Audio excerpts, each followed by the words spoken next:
Welcome, traveller, to Medieval Screen Finds, our quiet corner of the internet where we explore history, an adventurer's paradise where we explore stories from our not-so-distant past.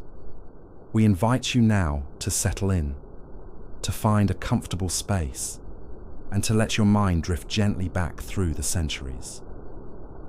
Tonight we journey into the robust, sometimes harsh world of medieval leisure. As the quiet hours of evening unfold around you, we invite you to drift back to an age where recreation was intertwined with the very essence of survival, where games tested not only agility and strength, but also courage and, at times, sheer endurance. Picture this, if you will, the vibrant clamour of a medieval village festival, the distant sounds of laughter and music, perhaps the scent of wood smoke mingling with freshly turned earth. In this immersive stillness, we will explore the surprising brutality that lay at the heart of many medieval sports, from the thunderous impact of a joust to the chaotic skirmishes of village football. This is a narrative designed to soothe, to calmly guide your mind through historical landscapes, allowing the rhythm of ancient contests to gently lull you towards a peaceful slumber. Let us begin our exploration of how sport, in its medieval form, was often as perilous as it was entertaining. If you enjoy relaxing stories like this, please subscribe to Medieval Screen Finds, but only if these videos truly brings you rest. Also, let me know in the comments where you're listening from and what time it is. It's comforting seeing all the places where these calm historical stories reach.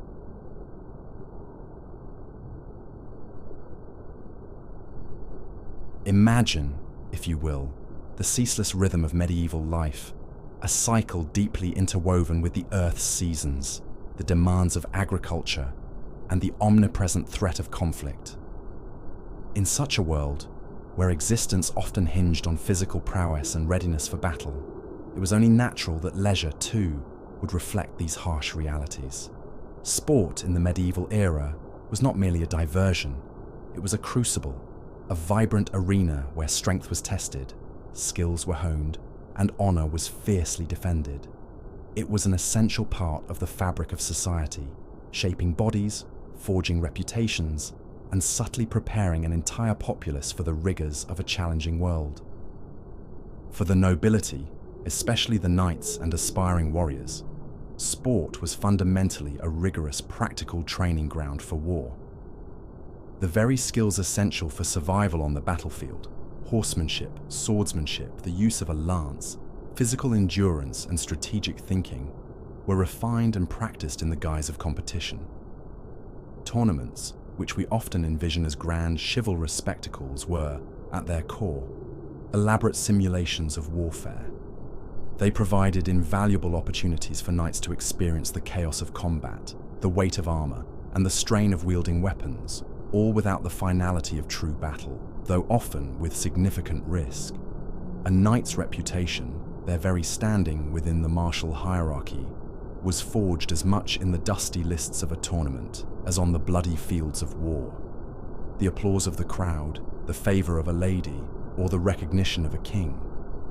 These were the rewards for triumphs in the arena, rewards that could translate directly into land, titles, and political influence. Consider the sheer physical demands placed upon these medieval athletes. A knight, encased in layers of heavy steel, would spend hours in the saddle, practicing with a lance that could weigh upwards of 20 pounds, delivering blows that required immense upper body strength and precise timing. The controlled chaos of a joust or a melee was designed to push men to their limits, testing their resolve as much as their physical capabilities. These were not gentle exercises.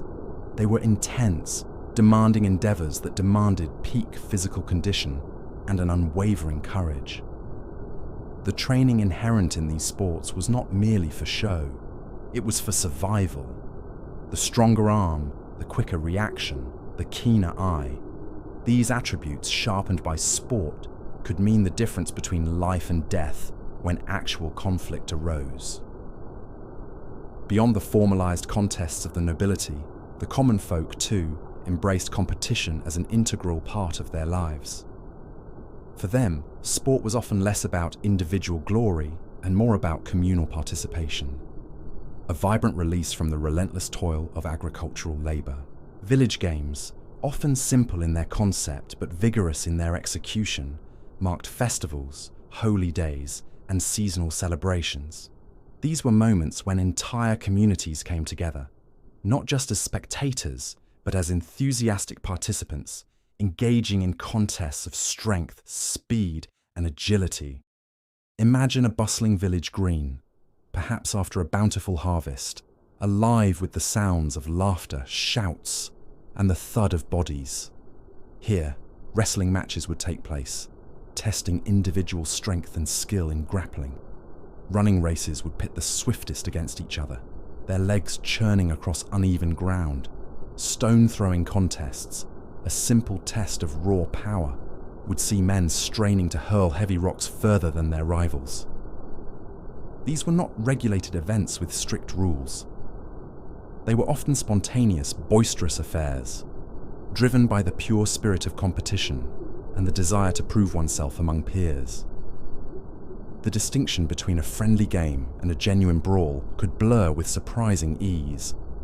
The very nature of these village games often reflected the practical skills required for daily life. A strong arm, developed through throwing stones, was useful for clearing fields or wielding tools. Agility, gained from chasing a ball through a chaotic mob, was invaluable for navigating uneven terrain or escaping danger. The endurance built from wrestling or running races served one well in the long days of ploughing or harvesting. Thus, sport for the common folk was a blend of entertainment, communal bonding, and a subtle reinforcement of the physical attributes necessary for their arduous lives. They were a break from routine, a chance to prove oneself, and a vital outlet for physical energy and competitive spirit.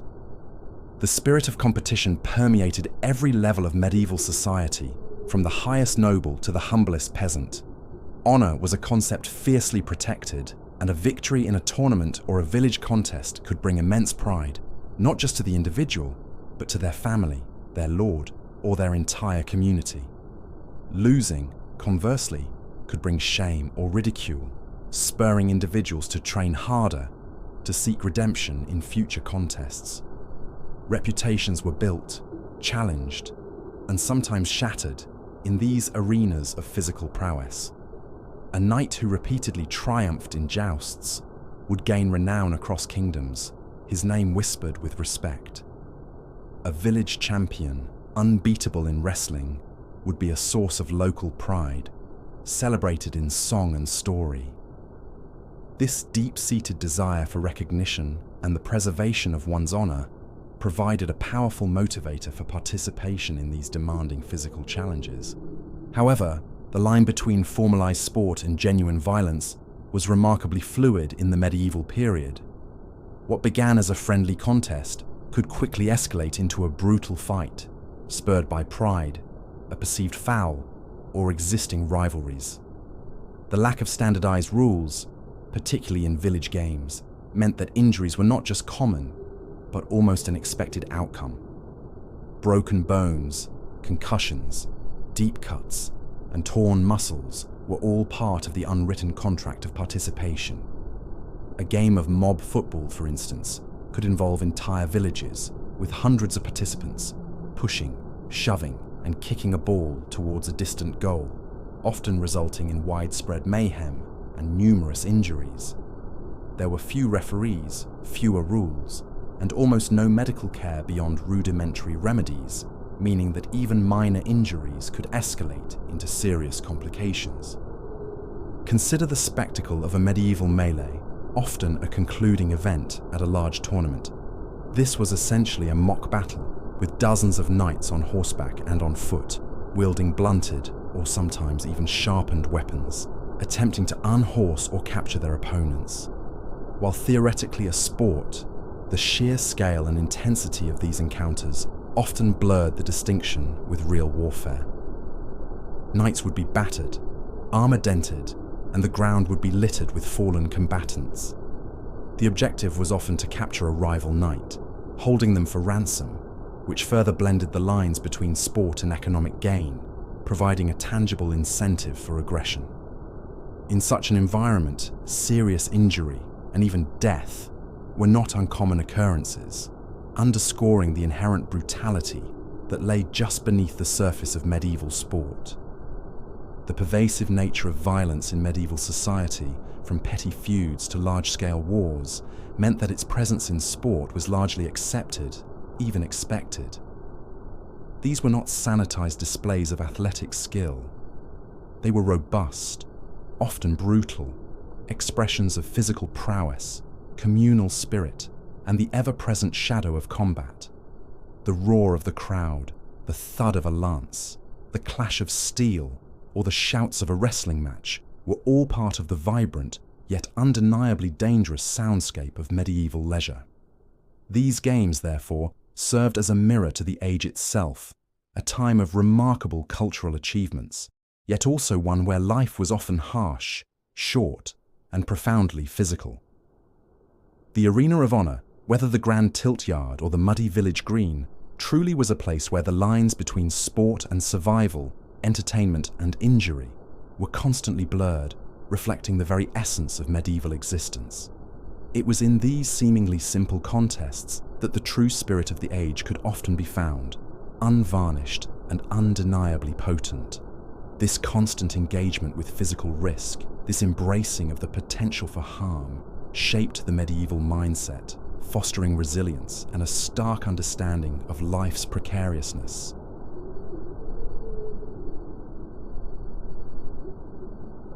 Picture the beating heart of medieval chivalry, a spectacle of immense pageantry and profound danger, drawing crowds from across kingdoms, the joust.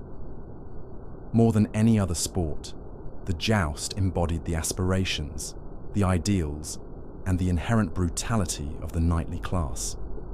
It was a carefully orchestrated dance of honor and destruction, a visually stunning display where gleaming steel met thundering hooves, and the price of glory could easily be a shattered limb, or tragically, a life abruptly extinguished. The ritual of the lists, the very arena where jousts took place, was a theatrical masterpiece in itself. Known as the tilt yard, this elongated field was meticulously prepared, often adorned with colourful banners and draped with the heraldic symbols of the competing knights and their patrons. A central barrier, known as the tilt, typically made of wood, stretched down the middle of the field, serving to separate the charging knights and ensure that their lances met square upon the opponent's shield or armour. On either side of this barrier, grandstands and temporary viewing platforms would be erected, filled to overflowing with an eager populace, from the lowliest peasant to the highest nobility, all vying for a glimpse of the spectacle. The air would be thick with anticipation, perhaps the scent of damp earth and excited crowds, mingled with the faint aroma of the horses. Knights, clad in their finest and heaviest armour, would make a grand entrance, their polished steel catching the sunlight, reflecting the vibrant colours of their surcoats and the plumes atop their helmets.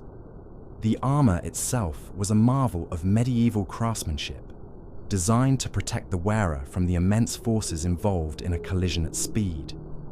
Yet, despite its strength, it was never truly impenetrable, leaving its wearer vulnerable in critical areas or to the sheer concussive force of an impact.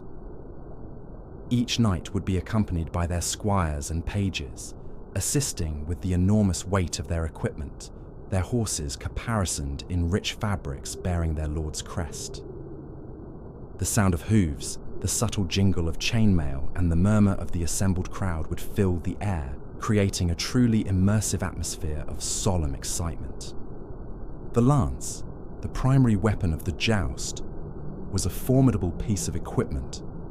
Typically made of wood, often ash or fir, it could measure anywhere from 10 to 14 feet in length, tapering to a sharp, or sometimes blunted, tip. The sheer weight and length of these lances required immense strength and precision to wield effectively, to guide it accurately towards a small target on a rapidly approaching opponent. The goal was not merely to hit, but to shatter the lance on the opponent's shield or helmet, demonstrating skill and power. The sound of a splintering lance was a highly anticipated moment for the crowd, a clear indication of a powerful, successful strike. The impact of the charge was the very heart of the joust, a moment of raw, unbridled force as two knights, mounted on powerful war horses, met at full gallop. Imagine the ground trembling beneath the thundering hooves, the horses themselves often heavily armoured to protect them from injury. The knights, leaning forward in their saddles, their lances couched firmly under their arms, would aim for the opponent's shield, helmet, or chest. The speed of the horses, combined with the weight of the knights and their armour, created a truly immense kinetic energy. When two lances met, the collision was not merely a gentle tap, it was a devastating impact, designed to unseat the opponent, or, ideally, to shatter the lance into 1,000 splinters. The force of such a collision was capable of delivering concussive blows that reverberated through the knight's body, even through layers of steel and padding. A successful strike could send a knight tumbling from their saddle, a heavy, armoured fall that often resulted in broken bones or severe internal injuries. The sound of splintering wood, the metallic clang of armour, and the sudden gasp from the crowd would mark the conclusion of each pass, followed by either triumphant cheers or anxious murmurs, as the fate of the fallen knight was assessed. The visual of splintered lances flying through the air was a spectacle in itself, a clear indicator of the power behind the strike. Injuries and deaths were, regrettably, an ever-present reality in the world of jousting, despite the protective armour and the efforts to make the sport safer over time. While blunted lances and coronal tips, three-pronged spearheads designed to catch armour without penetrating, became more common in later periods, the immense force of the impact still posed significant risks. A lance could splinter in an unpredictable way, sending jagged shards of wood through gaps in the armour, or even into the face or neck. The sheer concussive force could cause severe brain injuries, even without direct penetration. There are numerous historical accounts of knights suffering grievous injuries or meeting their end in the jousting lists. Perhaps one of the most famous and poignant examples is the death of King Henry II of France in 1559. Though slightly outside the strict medieval period, his death underscores the persistent danger of the joust, even as armour technology advanced. During a celebratory joust, a splintered lance from his opponent, Gabriel Montgomery, pierced Henry's eye through a gap in his helmet, penetrating his brain. He lingered for several days before succumbing to the injury. This tragic incident led to the decline of jousting as a widespread royal pastime, serving as a stark reminder of its inherent deadliness. Other knights faced less dramatic, but equally debilitating injuries. Shattered limbs, dislocated joints, broken ribs, and severe internal bleeding were common occurrences. A knight might be unhorsed and land awkwardly, the immense weight of his armour exacerbating the impact of the fall. The medieval medical knowledge, rudimentary by modern standards, meant that even a relatively simple fracture could lead to long-term disability, infection, or even death. The path to glory was often paved with broken bones and permanent scars, a testament to the extreme physical demands and inherent perils of the sport. The price of glory in the joust was indeed high, demanding that knights risk everything for honour, fame, or the favour of a lady. For a knight, success in the lists brought immense prestige and recognition. It could elevate their standing in the court, earn them the favour of their monarch, or secure them a wealthy marriage. The cheers of the crowd, the respect of their peers, and the admiration of the ladies present were powerful motivators, driving men to face incredible dangers. A knight who consistently unhorsed his opponents became a living legend, his name echoing through the songs and stories of the age. However, the pursuit of this glory came with significant personal cost. Beyond the physical injuries, there was the constant financial burden of maintaining expensive armor, high-quality lances, and well-trained warhorses. A knight might even wager his armor, his horse, or his accumulated wealth on a single pass, risking financial ruin alongside physical harm. The constant training, the travel to tournaments, and the recovery from injuries all demanded immense resources and unwavering dedication. Moreover, the psychological toll of constantly facing such danger cannot be overstated. Each charge down the lists was a confrontation with mortality, a moment where one's courage and skill were tested against the brute force of a charging opponent. The joust was not merely a physical contest, it was a mental one, demanding nerves of steel, unwavering focus, and a willingness to confront the very real possibility of a fatal outcome. The internal struggle between the desire for renown and the instinct for self-preservation was a constant companion for any knight entering the tilt-yard. The joust, therefore, was a complex tapestry of chivalric ideal and brutal reality. It was a magnificent spectacle that captured the imagination of the medieval world, reflecting its values of honor, courage, and martial prowess.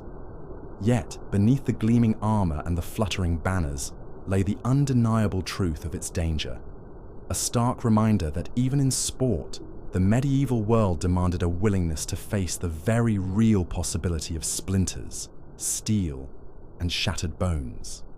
The thunder of hooves and the splintering of lances were not just sounds of competition. They were the echoes of a society where the pursuit of glory was often inseparable from the acceptance of profound risk, and where the line between exhilarating sport and deadly combat was perpetually thin. The jousting field was, in essence, a microcosm of the medieval warrior's life, where every endeavor, even leisure, carried the implicit understanding of danger and the stark presence of mortality.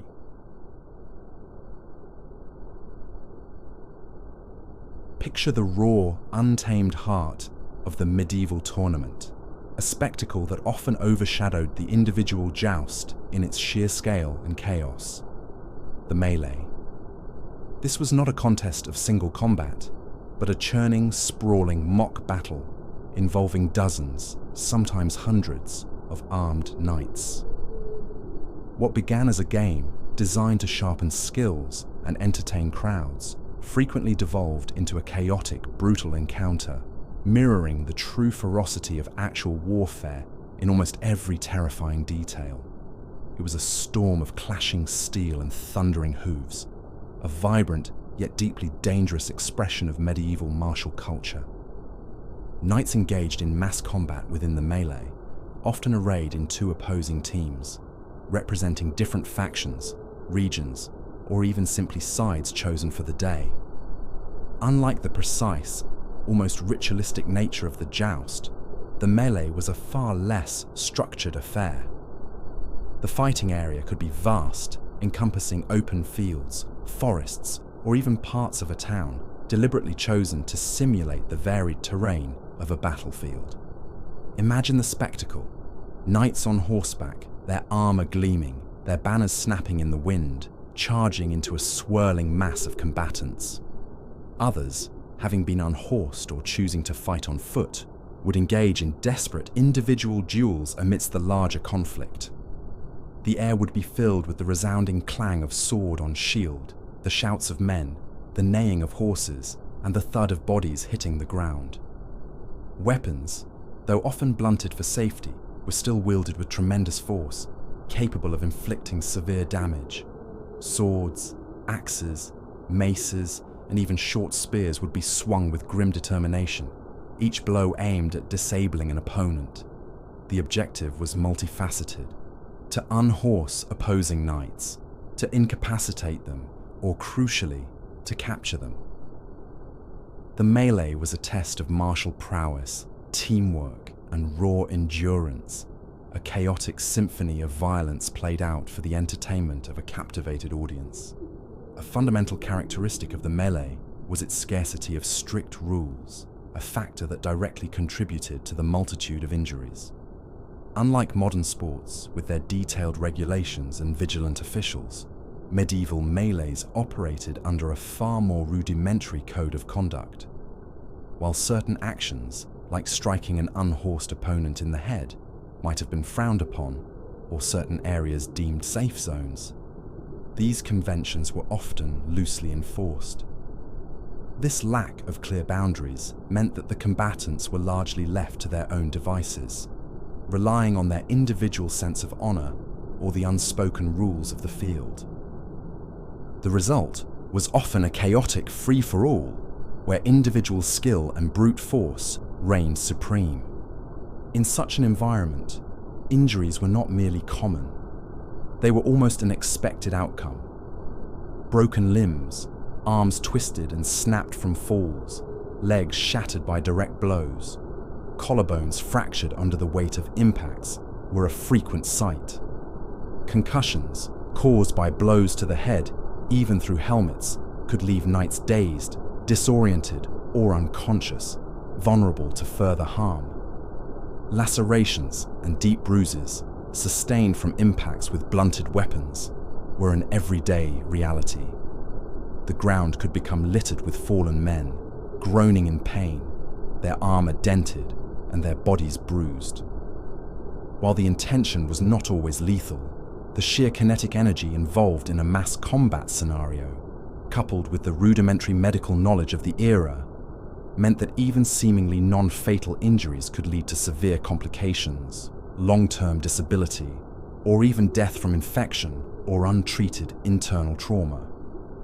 The constant risk of significant injury was an accepted part of the melee, a testament to the harsh realities of medieval life.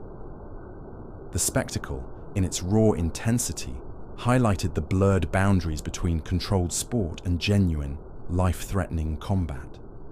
Knights who participated understood these risks implicitly. They were, after all, training for a life where such injuries, and worse, were an ever-present possibility on the actual battlefield. The screams of injured men, the frantic efforts of squires to aid their fallen masters. These grim realities were interwoven with the shouts of encouragement and the cheers of the crowd, painting a vivid picture of the melee's brutal essence. One particularly intriguing aspect that blended the line between sport and material gain was the practice of captures and ransoms. Unlike a modern sporting contest, where victory is solely about prestige, in the medieval melee, a knight could profit significantly from seizing opponents. When a knight was unhorsed, disarmed, or simply overwhelmed, his opponent could claim him as a prisoner. The captured knight would then be held for ransom, a payment demanded for his release. This economic incentive added a layer of ruthlessness to the combat, as capturing a wealthy or renowned knight could result in substantial financial reward for the victor. Imagine a victorious knight having finally brought down a rival through skill or sheer force, disarming him and asserting his claim of capture. The terms of ransom would then be negotiated, often by the squires or heralds of both parties, sometimes on the spot, sometimes after the melee concluded.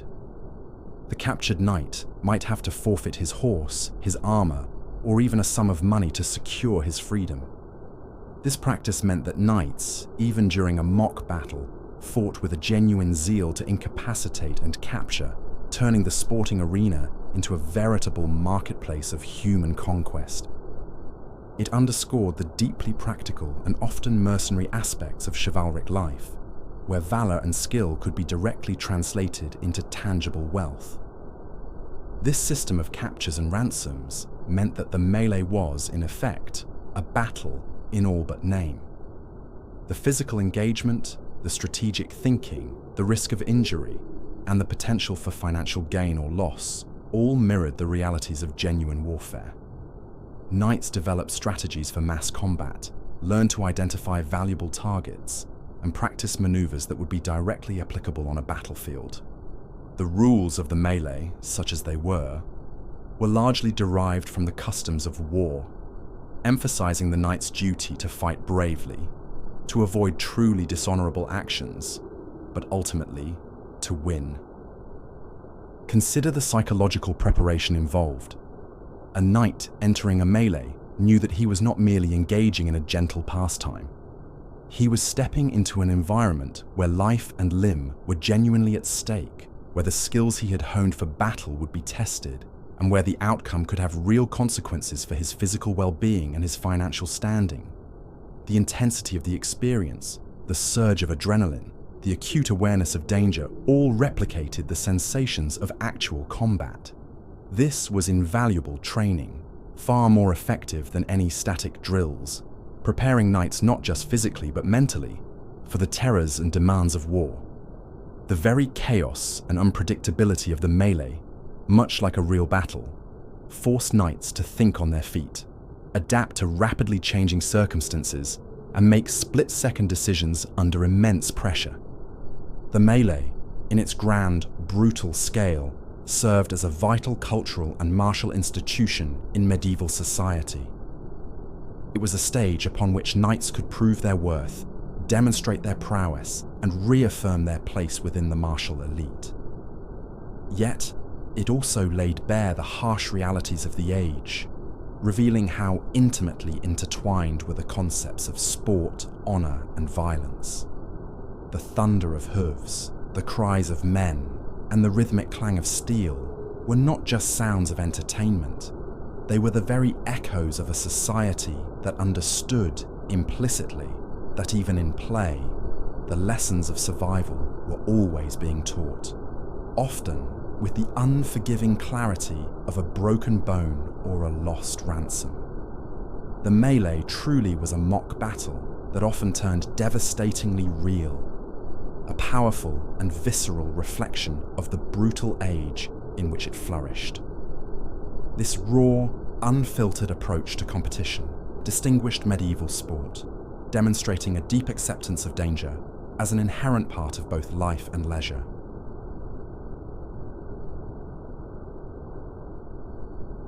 Imagine the vibrant pulse of a medieval village, particularly during a festival or a holy day. These were moments of respite from relentless labor, opportunities for communal gathering, and often a release of pent-up energy through vigorous, sometimes brutal, games. While the nobility engaged in their formalized tournaments, the common folk carved out their own arenas of competition, where strength, agility, and sheer resilience were tested in ways that frequently led to bruises, broken bones, and even more severe consequences. These were the games of the people, raw and unfiltered, reflecting the sturdy, unforgiving nature of daily life in the medieval countryside. One of the most emblematic and famously rough of these popular pastimes was what we might loosely call mob football. Far removed from the structured pitches and precise rules of modern soccer, medieval football was a chaotic, sprawling affair where entire towns or villages might engage in a contest over a single ball. The pitch could be miles long, stretching between villages, or simply encompass a large open field. The goals might be as indistinct as a river, a specific tree, or even the boundary of an opposing village. Imagine hundreds of participants, both young and old, men and sometimes women, surging forward in a disorganized mass, each pushing, shoving, kicking, and tackling with ferocious energy to move the ball towards their distant objective. The rules, if they existed at all, were minimal and often orally transmitted, differing from one locality to another. There was little concept of fouls, offsides, or regulated play. The primary directive was simply to get the ball to the designated goal by any means necessary. This often involved grappling, punching, kicking, and a general melee of bodies. The objective was physical dominance as much as ball control. Injuries were an inherent part of the game. Twisted ankles, broken shins, bloody noses, and dislocated shoulders were common occurrences. Imagine the continuous thud of bodies colliding, the shouts and roars of the participants and onlookers. The dust kicked up from the frantic struggle. Despite the evident dangers, mob football was immensely popular, deeply woven into the fabric of communal life. It provided an outlet for aggression, a chance for local bragging rights, and a powerful sense of collective identity. A victory brought immense pride to the winning village, cementing its reputation for strength and resolve. However, the sheer brutality of these encounters led to numerous efforts by authorities, both secular and ecclesiastical, to ban or curb them. Kings, concerned about the disruption to order and the potential for violence to escalate beyond the game, issued edicts against it. Church leaders sometimes condemned it as a disorderly and unchristian pastime. Yet, despite these prohibitions, the spirit of mob football, in its various forms, persisted for centuries, a testament to its deeply ingrained appeal among the common people. Beyond the communal chaos of football, individual contests of strength and agility were equally popular, often ending with serious harm. Wrestling matches were a staple of almost every medieval gathering, from local fairs to guild feasts. These were not the regulated, padded events we see today. They were often bare-knuckle, no-holds-barred contests, where men grappled, threw, and pinned each other with brutal force.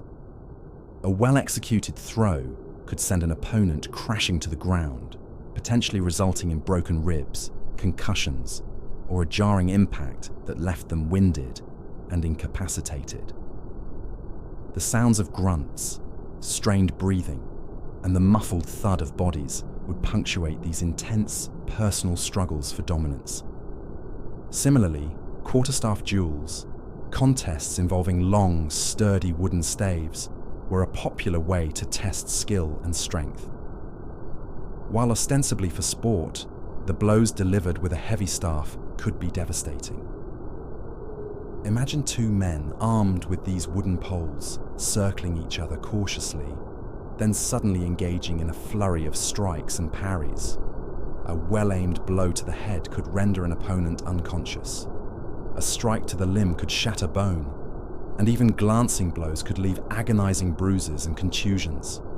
These duels, while demonstrating mastery of a weapon that was both practical and accessible to the common person, carried an inherent risk of serious injury, transforming a display of skill into a test of raw durability. The robust nature of these wrestling and quarterstaff contests underscored a broader cultural acceptance of physical pain and injury. Life in the medieval period was frequently harsh, and the body was often seen as something to be endured, to be pushed to its limits. These sports provided an avenue for demonstrating resilience, for proving one's toughness within the community. The pride of victory and the respect gained from enduring hardship often outweighed the very real prospect of suffering injury. Perhaps the most unsettling category of medieval popular sports involved animal baiting, dangerous games where both animal and human suffered. These spectacles were deeply ingrained in the cultural fabric, despite their undeniable brutality. Bear baiting, for instance, involved chaining a bear to a stake and then setting trained dogs upon it. Imagine the roars of the enraged bear, the snarls and yelps of the dogs, and the excited shouts of the crowd as they watched this savage spectacle. The bear, often blinded or maimed in previous contests, would fight desperately, often tearing apart its canine attackers. The dogs, bred for ferocity, would hurl themselves at the bear, suffering terrible wounds in return. Bull baiting was equally brutal, involving a bull chained in a similar manner, attacked by dogs. The objective was often to subdue the bull, or to provoke it into a frenzy for the entertainment of the onlookers. These were not merely tests of animal strength, they were also tests of the dog's courage and the handler's skill, and they inevitably resulted in severe injury or death for the animals involved. The sounds of agony from the tormented animals, though disturbing to modern ears, were simply part of the accepted entertainment of the time, viewed as natural extensions of a world where human and animal life was often cheap and harsh. Boar hunting, while a form of hunting rather than a pure sport in the arena sense, also contained elements of dangerous engagement that brought it close to a competitive spectacle. Boars were notoriously fierce and dangerous animals, capable of inflicting fatal wounds with their tusks. Hunts were often conducted with specialized dogs and spears, and the confrontations were often brutal, sometimes resulting in serious injury or death for the hunters. The pursuit of the dangerous boar was a demonstration of courage and skill, echoing the martial prowess celebrated in human combat. These animal sports, though grim, provide a stark insight into a medieval worldview that was far more accustomed to and accepting of violence and suffering, viewing it as a natural part of the human experience and the hierarchy of the natural world. These brutal games, whether involving human-on-human combat or the torment of animals, were not isolated occurrences. They were deeply woven into the festival spirit and holy days of the medieval calendar. Feasts celebrating patron saints, seasonal changes, or successful harvests often culminated in these rough and tumble contests. They provided a communal release, a chance for merriment and social interaction, alongside the opportunities for competition and entertainment. The sounds of fiddles and pipes, the smells of roasting meat, and the laughter of children would mingle with the grunts of wrestlers and the roars from the baiting pits. The presence of these brutal pastimes at celebrations underscores a unique aspect of medieval culture: the close proximity of joy and suffering, of revelry and violence. Life was often short and unpredictable, and these festivals, with all their inherent dangers, were a vivid assertion of vitality.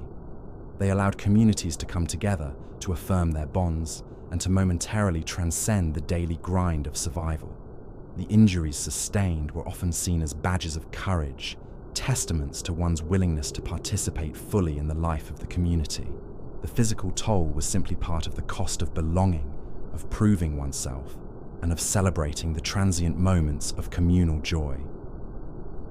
These games provided a visceral connection to the land, to the rhythms of life and death, and to the raw, unvarnished strength that defined the medieval common person.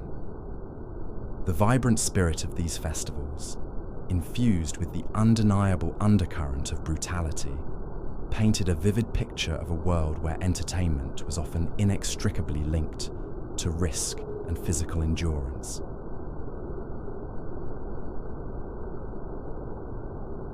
Picture the quiet tension that would settle over a medieval field as archers took their stance, their bows drawn, eyes fixed on a distant target. While the joust and the melee revelled in their overt displays of impact and brute force, other medieval sports embraced a more refined, yet equally deadly form of skill: ranged combat. Archery and crossbow competitions were not just pastimes, they were vital exercises in precision and accuracy, sharpening abilities that could mean the difference between victory and defeat, life and death on the battlefield. These contests quietly underscored the lethal potential held within a well-aimed arrow or bolt, demonstrating how leisure seamlessly blended with the grim realities of medieval warfare. Archery contests, particularly those involving the formidable longbow, were a cornerstone of medieval military preparedness and communal pride. In England especially, the longbow was more than just a weapon. It was an icon, a symbol of national prowess. Laws were even enacted, requiring common men to practice archery regularly, ensuring a constant supply of skilled bowmen for the king's armies. Imagine a village green, perhaps on a Sunday after church, where men of all ages would gather, not just for sport, but for essential training. Targets, often straw butts or wooden planks, would be set at varying distances, demanding increasing levels of skill and strength. The air would hum with the sound of snapping bowstrings and the gentle thud of arrows burying themselves into the target, or occasionally missing wildly. The longbow itself was a deceptively simple weapon, yet incredibly powerful. requiring immense strength and technique to master. Typically crafted from yew wood, a longbow could stand taller than a man, and drawing its string required a pull weight of anywhere from 80 to 180 pounds, far beyond the capabilities of an average modern archer. This continuous practice built incredible upper body strength and endurance in the archers, qualities essential for sustained firing in a prolonged battle. The competitions focused on accuracy and consistency as archers vied to place their arrows closest to the center, demonstrating their mastery over this demanding weapon.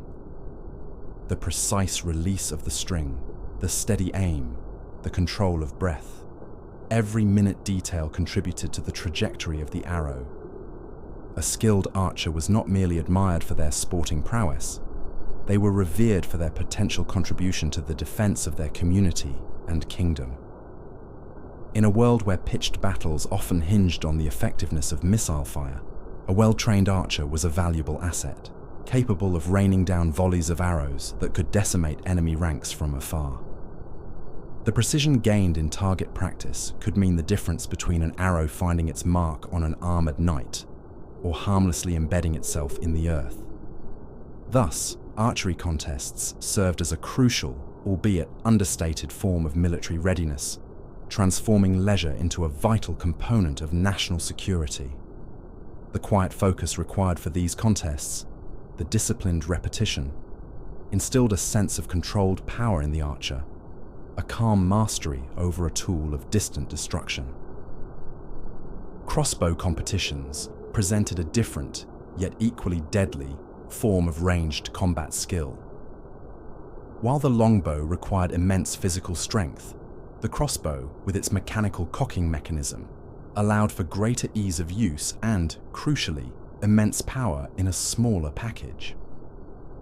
It could launch a heavy bolt with formidable force, capable of penetrating plate armor at closer ranges. This made it a feared weapon on the battlefield, often considered more lethal than the longbow by some contemporaries. Given its power, crossbows were sometimes viewed with suspicion, even banned by the church at one point for use against Christians, highlighting their perceived deadliness. Despite these controversies, crossbows were also popular for sport and hunting. Competitions would test a marksman's ability to load quickly, aim precisely, and fire accurately over various distances. Imagine the distinct thwack of the bowstring being drawn back by a crank or lever, followed by the sudden sharp twang as the bolt was released, flying with a swift trajectory towards its target. Crossbows were particularly favored by crossbowmen, sergeants or mercenaries, who might not have the years of training required for a longbow, but could quickly be trained to operate this powerful weapon effectively.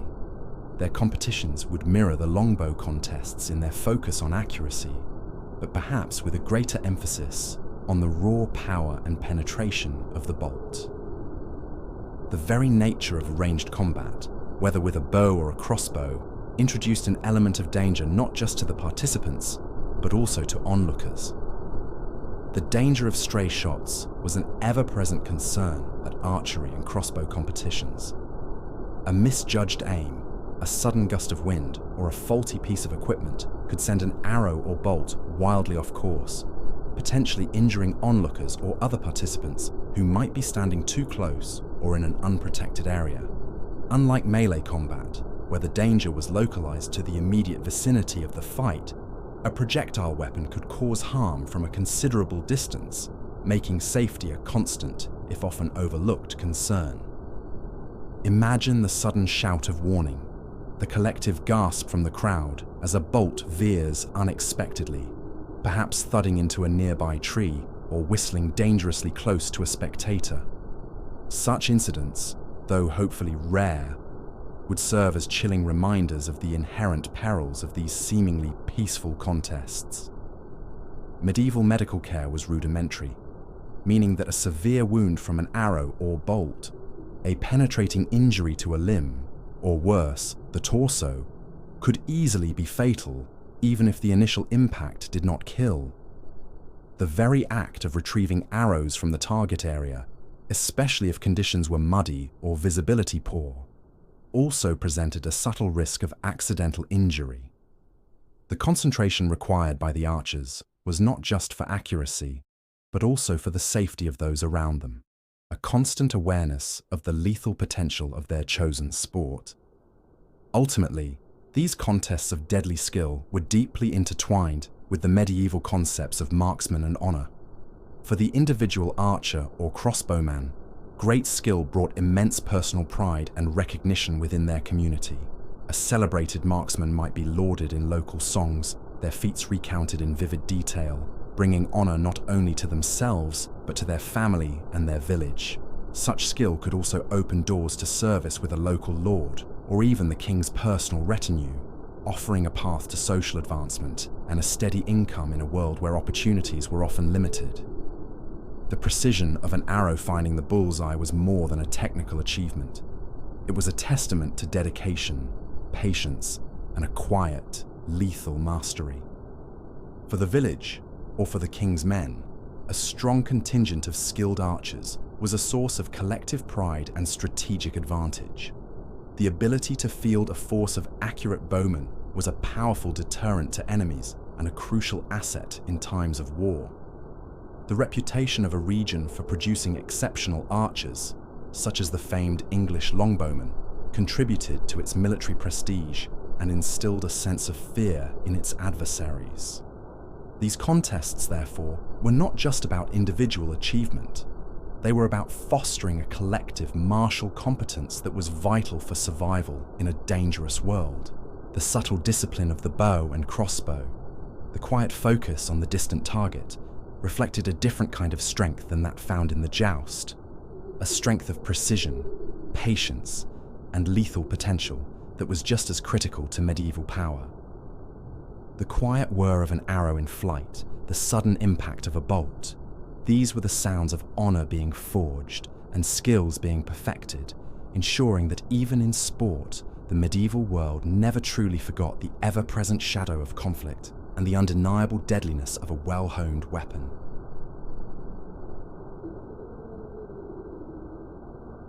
Imagine as the final echoes of medieval clamor gently fade, how the robust and often brutal sports of that era gradually transformed, their raw edges softened by changing tastes, evolving societal norms, and the slow march of progress. While the thunderous jousts and chaotic melees of old might seem far removed from our modern athletic pursuits, their spirit, their competitive essence, and their sometimes harsh lessons continued to resonate, shaping the very traditions we recognize today. The legacy of medieval sport is not one of disappearance, but of quiet evolution, a testament to humanity's enduring fascination with testing limits and celebrating skill. One of the most significant factors in the transformation of medieval sports was the changing tastes of society. As the medieval period gave way to the Renaissance and beyond, values began to shift. The intense martial focus of the knightly class gradually softened as gunpowder diminished the strategic importance of heavy cavalry and individual combat. Warfare became more centralized, more tactical, and less reliant on the personal prowess of a single armored warrior. With this decline in the practical application of chivalric combat skills, the grand tournaments, particularly the melees, lost some of their functional urgency and became viewed more as anachronistic, excessively dangerous spectacles rather than essential training. Moreover, the rise of stronger central governments and a greater emphasis on public order led to the implementation of laws and regulations that actively sought to curb the most dangerous games. Monarchs and local authorities, increasingly concerned with widespread injuries, social disruption, and the potential for these contests to escalate into genuine violence, began to ban or strictly regulate activities like mob football and large-scale melees. The very chaos that made these games exciting for participants also made them problematic for those charged with maintaining peace. The desire for a more orderly society naturally pushed against pastimes that frequently resulted in broken bones, feuds, and widespread mayhem. The influence of new forms of entertainment also played a role. As cities grew and literacy spread, other diversions began to capture the public imagination.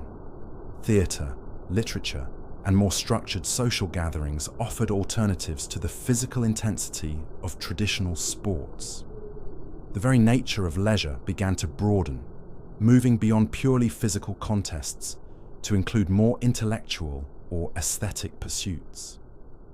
While physical activity remained important, the raw, unfiltered brutality that once characterized many sports found itself increasingly out of step with an evolving cultural sensibility that gradually placed a higher value on civility and regulated conduct. The very notion of what constituted entertainment subtly shifted, favoring less violent forms of public spectacle. Despite these significant changes, the echoes of medieval sports continued to live on, subtly transforming into the traditions we observe in various modern tournaments, fairs, and festivals. The grand spectacle of the joust, for instance, never entirely vanished. While no longer a practical military exercise, it survived in modified forms as a historical reenactment, a theatrical display of horsemanship and medieval pageantry. Imagine the modern historical fair, where skilled riders, clad in meticulously recreated armor, recreate the thunder and visual splendor of a joust, offering a glimpse into the past without the life-threatening risks. These events are now controlled, choreographed spectacles, far removed from their deadly origins, yet they preserve the visual and auditory essence of the original sport. Similarly, the chaotic energy of mob football, though banned and eventually replaced by more structured forms of the game, left an indelible mark on the development of modern football, rugby, and other team sports. The fundamental concept of moving a ball towards a goal, the physical contest for possession, and the communal spirit of a town rallying behind its team, these core elements persisted, refined over centuries into the globally beloved sports we know today. The rough and tumble spirit of the village green still resonates in the intensity of a modern rugby scrum or the fierce competition for a soccer ball. These sports retain a vestige of the physical challenge and competitive fervor that defined their medieval predecessors, albeit within a framework of formalized rules designed to enhance safety and fairness. Even the ancient arts of wrestling and archery continued, evolving from life or death skills into formalized sporting disciplines. Wrestling, stripped of its most brutal elements, became a structured contest of strength, technique, and strategy. Archery, no longer primarily for war, transformed into a sport of precision and mental focus, practiced in controlled environments. These activities, once essential for survival and combat, found new life as pursuits that celebrated skill, discipline, and personal achievement within a defined sporting framework. The quiet tension of an archer drawing a bow, the disciplined struggle of wrestlers on a mat. These are direct descendants of medieval practices, now enshrined in modern athletic tradition. Beyond the games themselves, the stories of medieval champions and the tragic tales of defeat woven themselves into the fabric of local lore and legend. The knight who consistently triumphed in the joust, the champion wrestler of a dozen villages, the archer whose arrow never missed. These figures became local heroes, their feats recounted around hearthfires and in taverns for generations. Their stories, often embellished over time, emphasized courage, strength, and unwavering determination, serving as moral tales and sources of inspiration. These were the true folk heroes, figures whose exploits on the field of sport were as celebrated as any deed on the battlefield. Imagine the quiet pride of a small village, recounting the legend of its champion archer, whose skill once saved them from a raiding party, or whose strength won them a crucial local contest. These narratives, passed down orally, became part of the collective memory, shaping local identity and instilling a sense of connection to the past. The tragedies, too, became part of the lore. The knight who fell to a fatal lance splinter, the wrestler who never recovered from a devastating throw. These served as poignant reminders of the dangers faced, lending an almost mythic quality to the risks inherent in the pursuit of glory. These legends, whether celebrating triumph or mourning loss, ensured that the memory of these brutal sports lived on, not just as historical facts, but as living narratives that shaped cultural memory. Finally, we are left with a quiet image of the fields and arenas where once the roar of crowds and the clash of bodies filled the air. The tilt yards, where knights thundered towards each other in a dance of steel and fate, now lie silent, perhaps overgrown with grass, their grandstands long since dismantled. The village greens, once teeming with the chaotic energy of mob football or the grunts of wrestlers, are now peaceful, perhaps dotted with grazing sheep or quiet pathways. These spaces, though empty of their ancient contests, retain an almost palpable echo of the past. Imagine standing in such a place, feeling the gentle breeze, hearing only the rustle of leaves or the distant call of a bird. In this stillness, it is possible to sense the phantom vibrations of thundering hooves, the faint echo of splintering lances, the ghost of a crowd's roar, or the distant shouts of a communal game. These fields, now silent, are not merely empty spaces. They are historical canvases, etched with the memory of medieval power, prowess, and the harsh realities of a bygone era. They remind us that even the most brutal of human endeavors can leave behind a quiet, enduring legacy. As the sun sets softly on these imagined landscapes and the quiet comfort of the night deepens around you, we hope this journey through the brutal yet fascinating world of medieval sports has been a calming and thought-provoking exploration. The competitive spirit, the quest for honor, and the willingness to face risk. These enduring human traits were vividly on display in the arenas of the medieval world. And though the specifics of their brutal pastimes have long since faded, their enduring spirit and the lessons they offer about human resilience and the constant evolution of culture continue to whisper through the ages, guiding you gently towards a peaceful slumber. The fields may be silent now, but their stories resonate still, a testament to the raw energy and enduring spirit of a medieval past.